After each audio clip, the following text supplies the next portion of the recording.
ये मैं जीत गया। रतन और शीरीन ने पलटकर देखा तो वहां पीछे के सोफे पर आरव बैठा हुआ था। उसे देखकर रतन और शीरीन हैरान रह गए। साइड एंगल से देखने पर शीरीन को आरव बिल्कुल वैसा लग रहा था जैसे अविनाश बचपन में लगता था। शीरीन जैसे ही आरव के पास आई, आरव ने अपने कानों से हेडफोन निकाल दिए।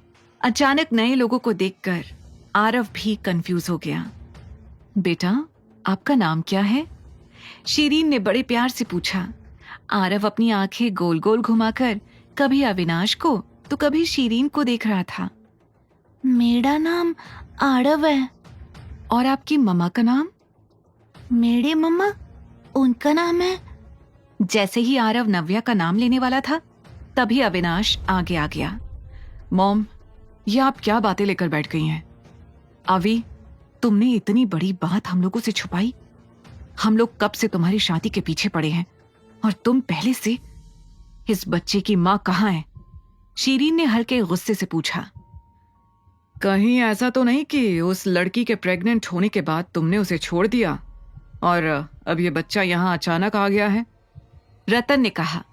अविनाश ने तुरंत आरव और नव्या के बारे में सब कुछ बता दिया, लेकिन रतन और शीरीन को उसकी बातों पर भरोसा नहीं हो रहा था। अपने मॉम डैड के सवालों से अविनाश परेशान हो गया था। तभी उसे 6 साल पहले वो होटल याद आया जिसमें वो किसके साथ था उसे अभी तक पता नहीं चला था। उसने आरव की तरफ देखा। वो 5 साल का था। उसका दिमाग एक पल के लिए चकरा गया। आरव, तुम्हारा बर्थडे कब पड़ता है? आरव को अचानक अविनाश का ये सवाल समझ नहीं आया, लेकिन फिर उसने अपनी बर्थ डेट बता दी। अविनाश ने तुरंत अपने दिमाग में कैलकुलेशंस की। नहीं, मैं कुछ ज्यादा ही सोच रहा हूँ। 9 महीने के हिसाब से आरव की एज मैच नहीं हो रही। अविनाश ने खुद से कहा। मॉम, आरव मेरा बेटा नहीं है, पर मैं उसकी माँ को ढूंढने की कोशिश कर रहा हूँ। वो जल्दी मिल जाएगी। अविनाश ने पूरे कॉन्फिडेंस के साथ कहा। इस बार रतन और शीरीन को ना चाहते हुए भी उस पर भरोसा करना पड़ रहा था। उनकी एक्साइटमेंट डिसअपॉइंटमेंट में बदल गई थी। तभी आरव ने कहा, मेरे मम्मा को नानू ने पकड़ लिया है। पापा ने कहा है कि वो मम्मा को वापस ले आएंगे। ये सुनकर शीरीन हैरानी से अविनाश को देख रही थी। अभी, अगर आरव तुम्हारा बेटा नहीं है तो ये तुम्हें बार बार पापा क्यों कह रहा है? हो सकता है इसके डैड का चेहरा मुझसे मिलता हो, पर आप लोग इसकी फिक्र मत करिए, मैं ये सब हैंडल कर लूंगा। तो अब तुम क्या करने वाले हो? शीरीन ने पूछा। ये सुनकर अविनाश ने गहरी सांस ली और आरव की तरफ देखते हुए कहा, मैंने आरव से प्रॉमिस किया है कि मैं उसकी माँ को ढूंढ कर लाऊंगा। हाँ, तब तक मैं यहीं रहूंगा पापा के साथ, आरव ने कहा। रतन और शीरीन एक दूसरे को देख रहे थे।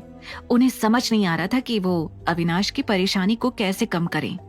तभी शीरीन ने कुछ सोचकर कहा, अभी, मुझे नहीं लगता कि आरव का हर वक्त तुम्हारे साथ यहाँ रहना ठीक है।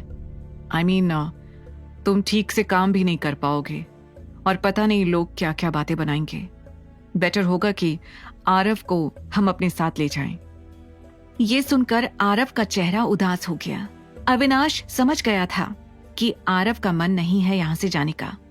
वो आरव के पास गया और उसे समझाया। आरव, मैं आपकी मम्मा को ढूंढूंगा। उसके साथ मेरे पास दूसरे काम भी हैं, इसलिए आपको मेरे मॉम डैड के साथ जाना पड़ेगा, ठीक है? आरव जानता था कि अविनाश ही है जो उसकी मम्मा को ढूंढ सकता है। उसने सिर हिलाकर हाँ कह दिया। उसके बाद रतन और शीरीन के साथ आरव उनके घर चला गया। फाइनली अविनाश को अपने आसपास शांति महसूस हो रही थी। कहाँ होगी नव्या? सिन्हा परिवार ने उसे क्यों किडनैप किया होगा? वो ये सोच ही रहा था कि तभी अविनाश को रियलाइज हुआ कि वो नव्या के बारे में कुछ ज्यादा ही सोच रहा है। आने वाले 2 दिनों में उसकी एक बहुत इंपॉर्टेंट बिजनेस ट्रिप थी। उसने तुरंत शशांक को मैसेज किया और नव्या को ढूंढने का काम उसे सौंप दिया। वो उसी दिन अपनी बिजनेस ट्रिप के लिए लंदन निकल गया। क्यों दे रही हो अपने आप को इतनी सजा? क्यों नहीं कर लेती अविनाश से बात? 2 दिन में ऐसी हालत हो गई है तुम्हारी कि अब अविनाश भी तुम्हें पहचान नहीं पाएगा। कनिका ने इतराते हुए नव्या के पास आकर कहा। नव्या को उसकी बातों का जवाब देना जरा भी जरूरी नहीं लग रहा था। वैसे भी इन 2 दिनों में आरव का क्या हाल हुआ होगा, मुझे तो सोचकर भी डर लग रहा है। कनिका, डोंट यू डेयर, अगर मेरे बच्चे को कुछ भी हुआ ना तो मैं तुम लोगों को जिंदा नहीं छोड़ूंगी, और शुरुआत मैं तुमसे करूंगी, समझी तुम? वो ऐसे छटपटा रही थी जैसे अगर उसके हाथ खुल जाएं तो वो अभी इसी वक्त कनिका के टुकड़े कर दे। पर इससे पहले कि वो कुछ और कह पाती, पीछे से शेखर की आवाज आई। Shut up! तुम्हें इतने सालों तक पाल पोस कर इसलिए बड़ा किया ताकि तुम एक दिन हम लोगों को मारने की धमकी दो। शेखर नव्या को घूर रहा था और नव्या शेखर को। अभी के अभी अविनाश को यहाँ बुलाओ, वरना तुम यहाँ से कभी बाहर नहीं निकल पाओगी। भूल जाओ अपने बेटे आरव को। आगे की कहानी जानने के लिए देखें अगला एपिसोड सिर्फ पॉकेट FM के YouTube चैनल पर, और द रिटर्न के सारे एपिसोड्स को सुनने के लिए डिस्क्रिप्शन में दी लिंक से डाउनलोड करें पॉकेट FM ऐप।